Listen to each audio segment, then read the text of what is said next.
Now, from Omaha's news leader, KETV NewsWatch 7 at 5 starts with breaking news. And at this hour, we are tracking two big stories. Dodge County's escaped inmate captured in Pottawatomie County. Team coverage in a moment. First, Huskers athletic director Sean Eichhorst fired just days after the football team's second loss of the season. NU Chancellor Ronnie Green says it's all about raising on-field competitiveness. This is going to sound a little glib, and I don't mean it that way, but I'd love to be back in the mid-1990s, right? So I don't need to say more, Sam. And the truth about it is, why not? Why shouldn't we have those aspirations here? Both the NU Chancellor and the UNL President reacting there. Our crews are in Lincoln right now covering this story. KETV NewsWatch 7 Sports Director Andy Kendi begins our team coverage. Andy, you had a one-on-one with Eichhorst before the football season. What's he saying tonight?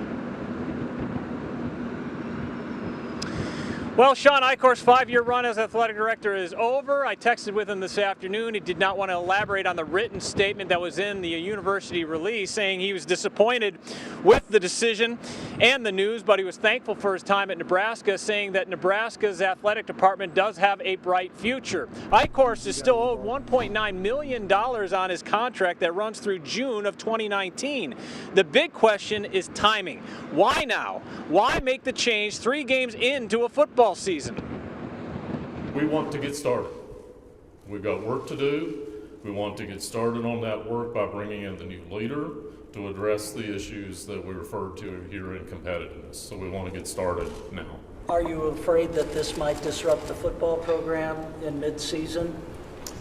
You know, there is, unless you do it in the summertime, there's never a time when we're not competing.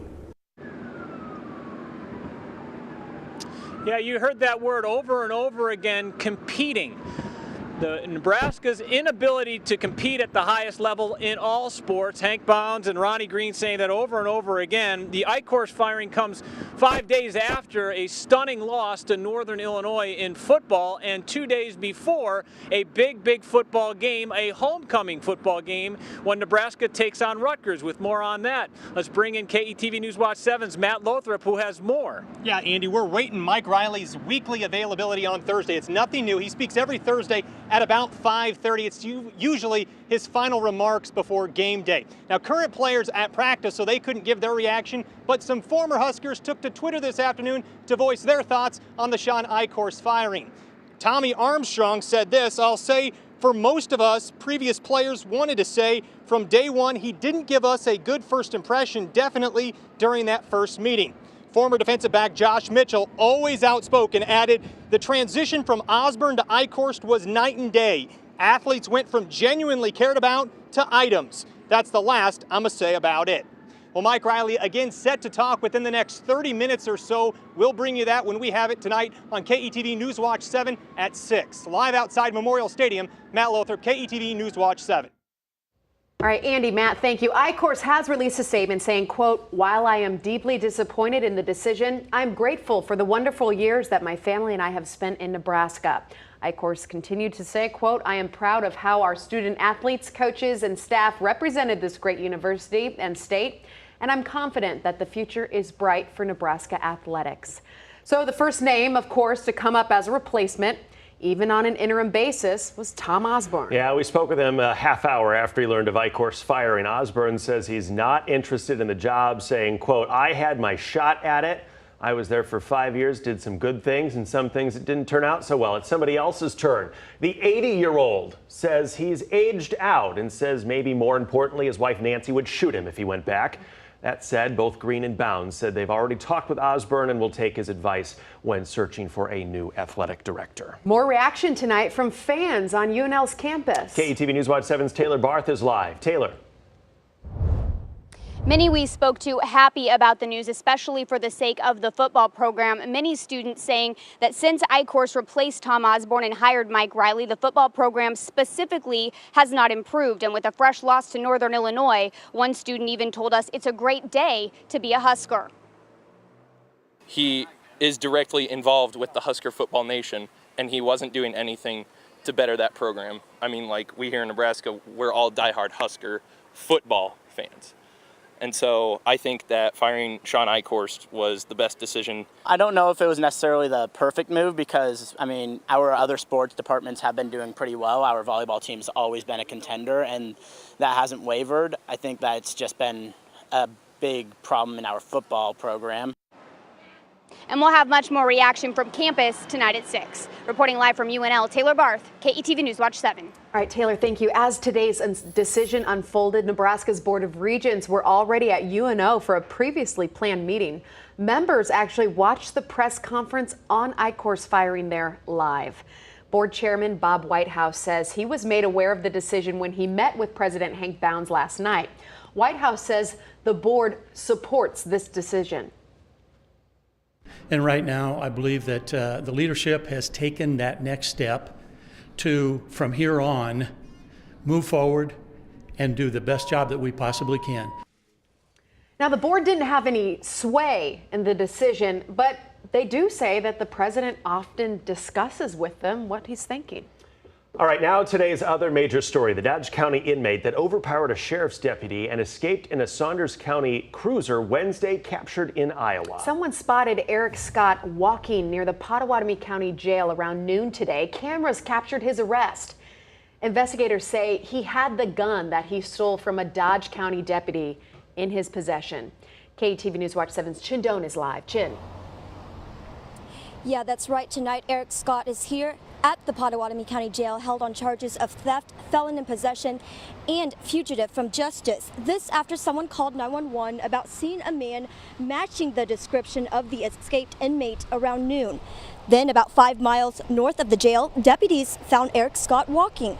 Cell phone video shows Scott on his knees in the middle of this gravel road. The Pottawatomie County Sheriff says he followed orders and said, "Well, you got me." Deputies say he had 3 magazines of ammunition and the stolen gun from the Dodge County deputy he overpowered yesterday. Now this afternoon, neighbors couldn't believe what was happening in front of their home. We think we're pretty safe out here, but no, when I saw that gun being pulled out of the bag, I was like, okay, that's it. I'm making sure we lock our doors every night, front and back, windows, everything. So. And we were there when investigators were checking out this abandoned Ford pickup along I-29 North near Crescent. Investigators aren't sure why Scott was in this area. Again, he is here at the Pottawatomie County Jail tonight. Reporting live, Chin Doan, KETV NewsWatch 7. Thanks, Chin. Now, of course, the big question and something investigators are looking at, how was Scott able to escape from the handcuffs and choke that deputy? Continuing live team coverage from KETV NewsWatch 7's James Wilcox. James. David, in his 30 years with the department, the Dodge County Sheriff says there has never been an escape like this. He also admits his office does not have a strict policy on transporting inmates, not on the type of vehicle used or on inmate searches. Tonight, they're looking into whether or not that needs to change. The car transporting Eric Scott looked just like this. Inside, no partition separating the inmate from the deputy. The deputy that was involved in this over his career has transported hundreds of inmates. And he takes different vehicles basically at his discretion. Dodge County has no policy dictating the type of vehicle used in transports, even though it has more secure ones with metal screens. Scott was shackled, his hands cuffed to his waist, his feet also cuffed. It's unclear how he got free. There's no actual requirement, and like I say, whether or not the deputy, before taking possession of Mr. Scott, patted him down or searched him himself, I don't have an answer for that right now. Dodge County doesn't require a search. The Department of Corrections does. It provided this statement saying NDCS staff conduct a strip search of the person and his or her personal property. Law enforcement officers are given the opportunity to conduct their own strip search. The officer applies restraints to the individual. Back in his office, the sheriff is waiting for final reports to find out what went wrong. No information that I have right now would indicate that the deputy did anything that was inappropriate under the circumstances. The deputy who was attacked is not being identified, but we do know he has been with the Dodge County Sheriff's Office for 30 years. He's at home recovering tonight, expected to return to work next week. Live in the newsroom, James Wilcox, KETV NewsWatch 7. All right, James, thank you. Right now, Council Bluffs police are looking for this car they say was involved in a drive-by shooting. Happened just after 2:30 this afternoon in an apartment complex parking lot near the 800 block of North 35th Street. Police say the vehicle is a spray-painted Chevy Cavalier.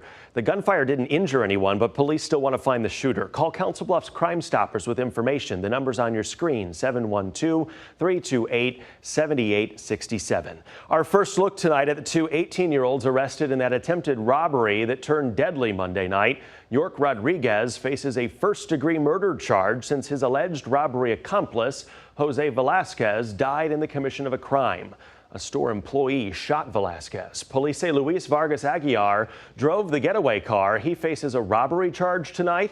Wednesday, Douglas County Attorney Don Klein told us the shooting by the store employee was likely justified. There's no word tonight on when Rodriguez and Aguiar will make their first court appearance. More news at 5. We're hearing from the Creighton student hit by a car last night near 20th and Cumming around 9 o'clock. That driver took off. Kaylee Palmer says she was taking a shortcut and crossed the street. Now in the hospital, Kaylee says the driver of that dark Hyundai Sonata needs to come forward. Finding out that it was actually had been like a hit and run really in my mind and in my heart, like I felt very hurt that that person didn't think to take care of another person, even if they had made like that poor choice. Kaylee has a small brain bleed and a concussion. She's expected to make a full recovery, though. If you have any information about who that driver might be, call police. Well, the Iowa mom at the center of Tuesday's Amber Alert is in custody tonight. She's charged with kidnapping after police found her 3 daughters. Tonight, the sister of Danica Arzaga says the mugshot does not represent the kind of mother that Danica is. Loving mother. She would never harm her kids, and she was not armed and dangerous. Iowa's Department of Health and Human Services took away Arzaga's parental custody on Monday, the day before that Amber Alert went out. All right, now an update on tonight's weather, the first of several hot days coming our way. Chief Meteorologist Bill Ranby with the upfront forecast now to plan your evening. Hi, Bill. Hi, David. You saw the flag there in front of the American National Bank. It is blowing pretty good as we have a strong south wind, and this evening temperatures will be in the upper 80s through 7 o'clock, around 84 degrees at 9 o'clock, 81 degrees at 11 o'clock with clear skies, 79 degrees. So we've got this breezy and warm weather overnight tonight, windy and hot weather again for Friday, and breezy and hot weather sticking around into Saturday. Fall begins tomorrow, but it won't feel like it. My 7-day forecast a bit later in the broadcast. You're watching Omaha's news leader, KETV NewsWatch 7, with David Earl, Melissa Fry, and your Weather Now forecast with Chief Meteorologist Bill Ranby.